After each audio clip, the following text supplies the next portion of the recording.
दोस्तों पेश है आज ताऊजी और जादुई डंडा।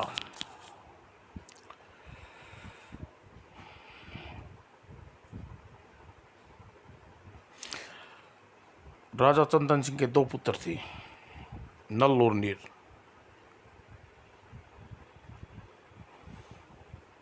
दोनों जब कुछ समझदार हो गए तो राजा ने उन्हें युद्ध कला सिखाने हेतु कोई योग्य व्यक्ति तलाश में लग गया। उसे अपने मंत्री जी से सलाह ली। मंत्री जी, नल और नीर को हम ऐसे व्यक्ति से युद्ध विद्या शिक्षा प्राप्त करवाना चाहते हैं जिसे युद्ध में परास्त करना कोई मेरे राज्य में उसका बाल विवाह न कर सकी। महाराज, हमारे राज्य में बहुत ही नेक बहादुर व्यक्ति है, उपयुक्त है, वह ताऊजी।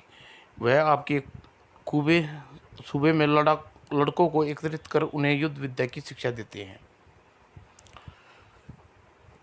फिर तो वह कोई साधारण व्यक्ति होगा। हमें उस यह निपुण व्यक्ति की तलाश है। ताऊजी साधारण व्यक्ति नहीं है। वे महाराज, वे काफ़ी उम्र होते हुए भी उनमें गजब की ताकत है एवं फुर्ती है। एक बार मेरे सामने उन्होंने जंगल में नियत एक शेर के जबड़े में पकड़ा और चीर दिया। अच्छा? हाँ महाराज। बाद में मैं पता किया कि मुझे मालूम हुआ कि वे सारा वक्त दोनों की सेवा में बिताते हैं। लोभ मोह उसके छू भी नहीं सके हैं। लेकिन आप उन्हें बुलाइए, हम उनकी परीक्षा लेंगे। कुछ देर पश्चात महाराज, ताऊजी हाजिर हैं। प्रणाम महाराज, हमें आपकी बड़ी तारीफ सुनी थी, पर आप तो बिल्कुल साधारण हैं। महाराज, हूँ तो मैं साधारण किसान, पर आपकी आज्ञा तो जान पर पूरा करने की कोशिश करूँगा। बस मेरी हैसियत इतनी है कि बच्चों के साथ मैं बिल्कुल बच्चा बन जाता हूँ। दुश्मनों के सामने फौलादी चट्टान, दुखियों के खातिर मैं सीने में कोमल दिल और दोस्तों के लिए पत्थर का दिल। हमें आपके विचारों की कदर है। महाराज, ताऊजी को एक लोहे की छड़ दी। जरा इसे मोड़ कर दिखाऊं। लाइए, कोशिश करता हूँ। ताऊजी ने छड़ लिए दोनों हाथों में जबरदस्त दौरा कर देते हैं। बहुत खूब, जरा तलवार का भी हाथ आजमाएं। लीजिए, उस मोमबत्ती पर तलवार का कमाल दिखाइए। ताऊजी जलती हुई मोमबत्ती को एक जोरदार वार किया। खचाक। फिर मोमबत्ती ज्यों की त्यों खड़ी रही। मोमबत्ती पर आपका वार खाली गया। ताऊजी, कैसे तलवारबाज हैं आप। नहीं महाराज, मेरा वार खाली नहीं गया। मोमबत्ती उठाकर जरा देखिए। राजा ने जैसी मोमबत्ती उठाई और आधी हाथ में आ गई। ओह, मोमबत्ती को इस तरह आपने बहुत सफाई से काटा। हम आपके कौशल से बहुत प्रसन्न हैं। आज ही हमारे बच्चों को युद्ध सिखाइए। ठीक है महाराज, बच्चों को खेल में निपुण कर दूंगा। और ताऊजी नल और नील को तलवार, तैराकी, तीर कमान, घुड़सवारी आदि की शिक्षा प्रदान कर दिया। ताऊजी मजाकिया व्यवहार दोनों बालकों का दिल जीत लिया। वो मन ही लगाकर युद्ध कला सीखनी आरंभ कर दी। और कुछ दिन पश्चात, ताऊजी, आपने सचमुच मेरे बच्चों को शेर बना दिया। मेरा आग्रह है कि आप मेरा सदस्य बनकर महल में रहें, ताकि आपसे सलाह मशवरा कर सकूं, राज्य और शक्तिशाली बना सकूं। मुझे कोई एतराज़ नहीं महाराज, पर मुझे कोई पाबंदी लगाई न जाए, ताकि मैं कोई भी उचित कार्य संपूर्ण स्वतंत्रतापूर्वक कर सकूं। हमें मंजूर है। और ताऊजी दिल महल में मौज से कटने लगे। एक दिन वे राज्य के बाहर जगह जगह जाकर लोगों को दुख अवश्य पूछते और खाली समय में बच्चों के साथ मस्करी करते। एक दिन दरबार में पड़ोसी हिम्मत सिंह का दूत खत लेकर आया। महाराज की सेवा में मैं पत्र लाया हूँ। महाराज हिम्मत सिंह अपनी पुत्री मेनका को अपने पुत्र दलीप से विवाह करना चाहते हैं। यह तो तुम बड़ी खुशी खबर लेकर आए हो। हम भी यही चाहते थे। तो फिर यह शुभ समाचार अपने मैं महाराज को दूं। हमारा संदेश उस तक अवश्य पहुंचाइए। हमारा पत्र उन्हें देना और कहना कि अगली पूर्णिमा को बारात लेकर आएंगे। लो हमारा पत्र। जी महाराज। दूत के जाते ही ताऊ जी दरबार में प्रवेश हुए। आइए ताऊ जी, आज हम बहुत खुश हैं। हमारे पुत्र का विवाह अगली पूर्णमासी को राजा हिम्मत सिंह के पुत्र से होना तय हो गया है। यह तो बड़ी खुशी की बात है। मेरे योग्य कोई सेवा हो तो बताइए। सेवा क्या, यह सारा प्रबंध आपको ही छोड़ता हूँ। जो आज्ञा महाराज, मैं अपनी तरफ से पूरी कसर उठा सकूँगा। वो ताऊ जी बड़ी फुर्ती की तैयारी करने लगे। कहीं जोरियों को बुलाकर जेवर खरीदते, कहीं पोशाकें सिलवाते, कहीं दर्जी को बुलाते। दहेज का सामान तथा बढ़िया बढ़िया पकवानों की तैयारी पूर्ण होने लगी और ब्याह का दिन नज़दीक आ गया। वाह। और पूर्णिमा को धूमधाम से दिन हिम्मत सिंह बारात लेकर रवाना हुए और गाजे बाजे के साथ बाराती निकल पड़ी। दोनों राज्यों के बीच पड़ने वाले जंगल में जब बारात गुजर रही थी, ये बाजे वाले कहाँ गायब हो गए और धुआं बनकर उड़ गए। कमाल है। तभी दिलीप सिंह धुआं बनकर उड़ गया। अरे यह देख हिम्मत सिंह घबरा गई। अरे मेरा बेटा गायब हो गया। भगवान, कैसा खतरनाक मजाक है। लगता है शादी की आड़ में चंदन सिंह हमारे खिलाफ षड्यंत्र रच रहा है। यदि यह चंदन सिंह की चाल हुई तो उसका नतीजा भुगतना पड़ेगा। हम वापस नहीं लौटेंगे। हम चंदन सिंह के जाकर जवाब तलब करेंगे। महाराज, बारात आ गई है। गाजे बाजे के बगैर बारात क्यों आ रही है? वो चंदन सिंह को देखते ही हिम्मत सिंह आग बुबला हो गई। ये तुम किस बैर का बदला ले रहे हो चंदन सिंह? महाराज, बाराती उदासी क्यों छाई हुई है? बैर? क्या कह रहे हो हिम्मत सिंह? आखिर क्या? दलीप सिंह कहा। मेरे बेटे को खुद गायब कर ग्वालियर पूछते हो कि दलीप सिंह कहाँ है? क्या दलीप सिंह को किसी ने गायब कर लिया? नहीं हिम्मत सिंह, इसलिए मेरा हाथ नहीं है। मैं तो खुद अपने दामाद बनाना चाहता था। हिम्मत सिंह जी, आपको अवश्य गलत फहमी हुई है। हम इस संबंध में वर्षों से इच्छुक थे। आप क्रोध त्याग दें और पूरी घटना सुनाइए। हम बारात लेकर गाजे बाजे के साथ आ रहे थे। जैसे ही हम बीच में जंगल में पहुंचे, सारे गाजे बाजे धुआं बनकर उड़ गए। क्या गायब हो गए? हाँ, सबके देखते ही देखते हम बिना गाजे बाजे आगे बढ़ना ही करना चाहता कि राजकुमार दलीप सिंह भी गायब हो गए। हम परेशान हो उठे। लोगों ने कहा कि आप शादी की आड़ में प्रयत्नरत रहे हैं। हमें बेहद दुख है कि आपने गलत समझा। हम आपके सामने प्रतिज्ञा लेते हैं कि अपनी पुत्री का विवाह केवल दलीप सिंह से करेंगे, अन्यथा आजीवन कुंवारी रहेगी। यह तुमने क्या कर डाला सिंह, इतनी बड़ी प्रतिज्ञा? मुझे गलत मत समझिए मेरे दोस्त। अपने आपको निर्दोष साबित करने के लिए मैं कुछ भी कर सकता हूँ। और मैं आप लोगों के सामने प्रतिज्ञा करता हूँ कि राजकुमार को ढूंढ निकालूंगा। मैं चैन से नहीं बैठूंगा और अपने राज्य को मुंह नहीं दिखाऊंगा। नहीं ताऊ जी, ऐसी कठिन प्रतिज्ञा मत लीजिए। मुझे रोकिए मत महाराज। यह हमारा ही नहीं, हमारे राज्य का भी अपमान है। प्रसन्न, मैं अभी जाऊंगा। ठीक है ताऊ जी, हम भी आपके साथ नहीं रोकेंगे। आप अपने साथ जितनी चाहे सेना और मुद्राएं ले जा सकती हो।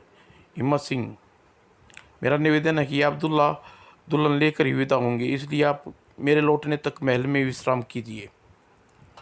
मुझे सेना की जरूरत नहीं है। मुझे मुद्राएं की आवश्यकता अवश्य ले जाऊंगा ताकि धन आड़े वक्त में काम आ सके। तुम्हारी प्रतिज्ञा सुनकर हम इनकार भी नहीं कर सकते पा रहे। हमारी शुभकामनाएं आपके साथ है और हमारी तरफ से ये हीरो का हार स्वीकार करें। शुक्रिया महाराज। और ताऊ जी, ये लीजिए पोटली, इसमें स्वर्ण मुद्राएं हैं, कुछ हीरे जवाहरात हैं। आपके ईश्वर आपको सफल करे। और ताऊ जी सावधान हो जाइए। आप चिंता न करिए महाराज। 7 दिन के अंदर अंदर राजकुमार को लेकर लौटूंगा या फिर उसके आपको मेरी लाश मिलेगी। पूरे जंगल में छान मारा, लेकिन राजकुमार धुआं बनकर उड़ने की कोई बात लगा नहीं। भूत प्रेत जादूगर का करिश्मा है। अरे यह झोपड़ी चल कर देखूं कौन रहता है, शायद कोई सुराग मिल जाए। अरे कौन है अंदर? अंदर आ जाओ। खो खो खो। मैं एक प्यासा मुसाफिर हूँ। अंदर एक बुढ़िया चरखा काटती रही थी। मैं थका हुआ हूँ माँ जी, मुझे ठहरने ठहरने का जगह चाहता हूँ। हाँ हाँ बेटा, अंदर आओ, बैठो, कुछ खाने पीने का इंतजाम करती हूँ। लो खाना खाओ, तैयार है। बुढ़िया ने नेताऊ जी को खाने के लिए कुछ दिया। आपने बहुत कष्ट किया है माँ जी। कष्ट कैसा? इधर जिस काम में आए हो? बस माँ जी, काम की तलाश में किसी अन्य राज्य में जा रहा हूँ, रास्ता भटक गया था। रास्ता भटकने मैं इधर उधर घूम रहा था कि एक बारात दिखी। उसके साथ चलकर जंगल से बाहर निकलने की सोच रहा था कि अचानक करिश्मा हुआ। कैसा करिश्मा? अचानक बैंड बाजे वाले दूल्हा धुआं बनकर गायब हो गए। सब डर कर भाग गए। मैं भटक रहा। ओह, तो उस तो ये भी उस दुष्ट की करामात है। भगवान जाने शैतान कब ये खेल खत्म करेगा। कौन दुष्ट? किसकी हरकत है? तुम जानती हो माँ जी, यह सब सुनहरी झील के राक्षस की करतूत है। सुनहरी झील कहाँ है माँ? तुम जानती हो? मैं तो नहीं बता सकती, पर हाँ, यह 50 कोस दूर एक काली मंदिर है। वहाँ का मांत्रिक तुम्हें उसका पता अवश्य बता देगा। तुम ये सब पूछ क्यों रहे हो? माँ जी, यदि मुझे उस दुल्हे को लाकर उसके पिता को सौंप दूं तो हो सकता है उसका उसका बाप मुझे नौकरी दे दे। और यह बात बारात के राजघराने की लग रही थी। इससे कोई दुष्ट को दंड भी मिलेगा।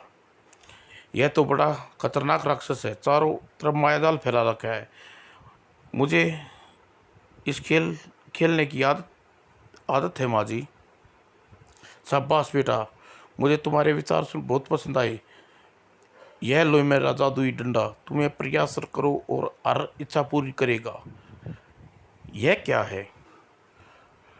यह उसकी मदद से तुरंत ही राक्षस को मार सकते हो। बस बस माँ जी, बहुत बहुत धन्यवाद। आपने मेरा काफ़ी हल्का कर दिया है। आप आज्ञा दीजिए। जुग जुग भी जो बेटा, इस डंडे को गलत काम के लिए न करना, वरना इसका जादू नष्ट हो जाएगा। तुम्हें इसे सौंप कर मैं चैन से मर सकूंगी। और ताऊ जी तीव्रता से आगे काली मंदिर की ओर दिशा में चल पड़े।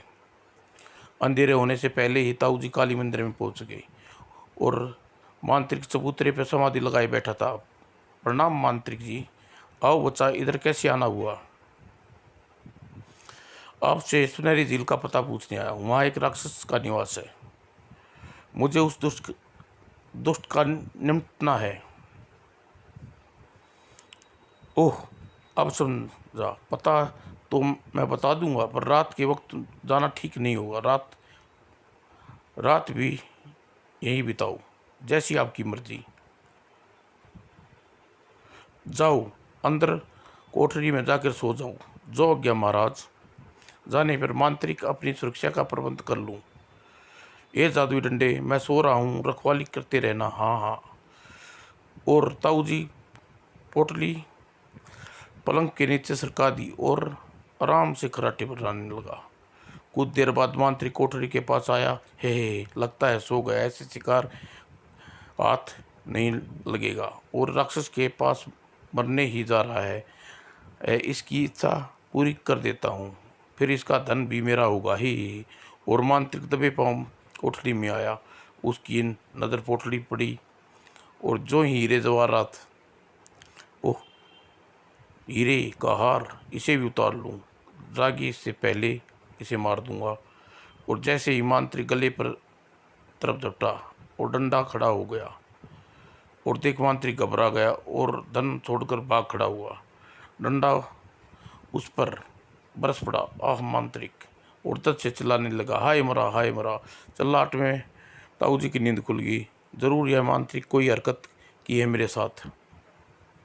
अरे, मेरी पोटली खुली पड़ी है, बाहर देखता हूँ। ताऊ जी बाहर गए। मुसीबत मुनासिब भाई, आह, मुझे बचा लो। मेरे साथ धोखा करने का फल है। बोलो, अब लूटेगा किसी को? नहीं नहीं मेरे भैया, मैं तुम्हारे पैरों पर पड़ता हूँ, अब मुझे पीछा छुड़वा दो, डंडे मार मार रहा है। आइए यहाँ, पहले सुनहरी झील का पता बताओ, फिर छोड़ूंगा। यहाँ से दक्षिण दिशा में चले जाओ, रास्ते में एक आग का दरिया मिलेगा, उसे आग की लपटें उठती होंगी, उसे पार करने का उपाय, यहाँ से काली माँ के चरणों में पड़े चावल ले जाओ, उसे पानी में डाल देना और लपटें बंद हो जाएंगी। अब छुड़ाओ में आए डंडे, आ जा मेरे हाथ में। और ताऊ जी मांत्रिक को वहीं छोड़ दक्षिण की दिशा की तरफ प्रस्थान किया। चावल तो ले लिए हैं, देखो मांत्रिक के बच्चे ने सच बोला है झूठ। और ताऊ जी ने आगे बढ़ना जारी रखा और सिरधी नदी के किनारे पहुंच गया और नदी में लपटें उठ रही थी। तुरंत चावल की लपटें पड़ने से शांत हो गई। ताऊ जी ने डंडे से कहा, ये जादुई डंडे नदी पार कर दी। और डंडे की हरकत हुई और डंडा ऊपर उड़ने लगा और ताऊ जी लटक गए। डंडा चल हवा में उड़ चला और ताऊ जी दूसरे पार। ताऊ जी थोड़ी दूर ही चले थे कि 4 शेरों ने उसे घेर लिया। घबराहट के कारण ताऊ जी का जादुई डंडा को भूल गए और पास वाले पेड़ की तरफ भागे। शेर बहुत पास आ गए थे, एकाएक पेड़ पर छलांग मारी। तभी कहीं से एक तीर सनसनाता हुआ आया, सेठ के पेट में लगा। आह, यह क्या, मर गया। यह तीर किसने चलाया? और तभी बाकी 3 तीर और उस तीनों देखते ही देखते रह गई। तभी तीर कमान लिए एक भील बालक ताऊ जी के पास आया, कूदा। अरे बच्चे, तुमने मुझे बचाया, शाबाश बेटे। कौन हो तुम? मेरा नाम जिम्बो है बाबा, झील जाति के आप बहुत अच्छे हो। यहाँ क्या क्यों आए हो? बेटा जिम्बो, मैं यहाँ एक सुनहरी झील के राक्षस से निपटने आया हूँ। वह सुनते लड़के की आंखों में आंसू आ गए और दौड़कर ताऊ जी से लिपट गया। इधर इधर झील है, सरदार आ गए। बेटे व्याकुल क्यों हो? मैं उसका पता बताऊंगा, पर आप मुझे भी साथ ले चलेंगे। मैं उसका खून का प्यासा हूँ। उस दुष्ट ने मेरे पिताजी को मार डाला। मुझे मालूम है कि वह झील चोटी है और प्राण चोटी काटने से मर जाएगा। उसकी चोटी काटने के लिए मेरे तीर कमान का अभ्यास किया है। मुझे भी साथ ले चलो, मैं बदला लूँगा। ठीक है बेटा, तुम मेरे साथ ही उस दुष्ट की मौत के घाट उतारूँगा। बाबूजी, आप इसे ले जाओ और प्यास उस दुष्ट के खून से ही बुझेगी। चलो जिम्बो। और बाबूजी, सुनहरी झील के पास एक गुफा है। राक्षस अपने कैदियों को रखता है। उस गुफा में रात पड़े घुसना, क्योंकि रात को सब राक्षस नाचने में मस्त रहते हैं। ताऊ जी जिम्बो को लेकर आगे चलते रास्ते में उन्हें तीर से फल तोड़ने सिखाए। बेटे तुम मेरे साथ रहो, मैं तुम्हें अपने राज्य में ले चलूँगा। सच, मैं तुम्हारे साथ चलूँगा बाबा। जंगल से दूर रहना चाहता हूँ। और दोनों लगातार चलने के बाद सुनहरी झील पर पहुँच गई। वो ए जादुई डंडे, जब तक हमारा काम पूरा ना हो हमारी रक्षा करना। आप इस डंडे से क्या बात कर रहे हैं? ये बेटे जादुई डंडा है, ये हमारी रखवाली करेगा। वो देखिए बाबा की बताई जादुई गुफा, चलो भीतर चलें। तो कोई आदमी बैठे हैं, राजकुमार भी होगा। चेहरा पहचानने आवाज़ देता हूँ, दीपक दीपक दीपक। अरे बाहर कोई मुझे बुला रहा है। दीपक, मैं दीपक। आप कौन हैं? मुझे राजा चंदन सिंह के आदमी छुड़ाने आया हूँ, मगर आप मुझे छुड़ाएंगे कैसे? यहाँ तो बहुत सारे राक्षस हैं। दीपक तुम फिक्र ना करो, परंतु तुरंत राक्षस के बगैर मारे न तो उसका जाल समाप्त होगा, न मैं बाहर जा पाऊँगा। तुम्हारी अभी हमें आवश्यकता ही नहीं है, और जम्बो दुष्ट के लिए काफ़ी है। चलो बेटा, आज मेरी बरसों की साधना का इम्तिहान है। आज मैं पापी बच नहीं सकेगा। और ताऊ जी और जम्बो जैसे ही सामने आए, ये कौन है, इन्हें पकड़ लो, भून कर खा जाओ, आहा आज अच्छा नाश्ता मिला है। ये जादुई डंडे टूट पड़े सब पे, इन ऐसी मार सब ढेर हो जाएं। और देखते हैं जादुई डंडा सारे पे डंडे निकल पड़े और राक्षसों पर टूट पड़े। अरे ये डंडा तो सब वो जादूगरनी का है, उसने मुझे न देकर इस आदमी को दिया, मुझसे बदला लिया उसने। देखता क्या है जिम्बो, दिखाओ अपना कमाल। इसको तो मार लिया, पर कैसे मारूंगा, आहा मेरी जान मेरी चोटी में है, आहा हा। मूर्ख अब तू बचेगा नहीं मेरा ले तीर।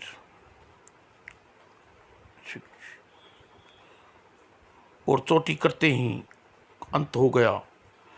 और देखते ही जादुई डंडे सभी डंडे गायब हो गई। और राक्षस के मरते ही माया जाल खत्म हो गया, गुफा मैदान बन गई। दीपक मान भागता हुआ ताऊ के पास आया। आपने मेरे ही नहीं इन सैकड़ों लोगों की रक्षा की है। यह राक्षस मनुष्य वन में जादूगर संभा इसकी हत्या कर दी।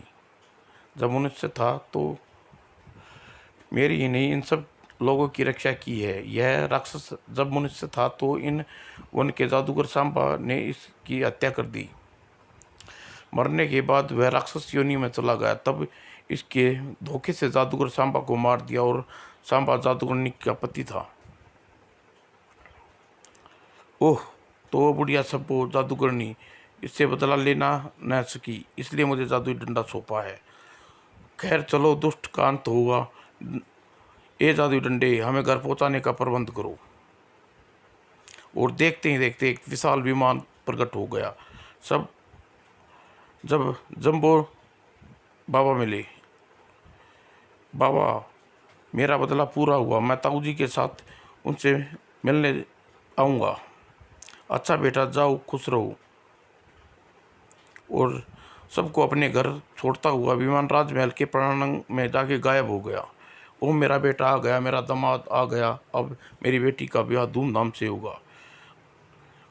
वो महाराज को वचन दिया मैंने, जादुई डंडे को एक नन्ना भी साथी भी मिल गया और राक्षस भी मारा गया।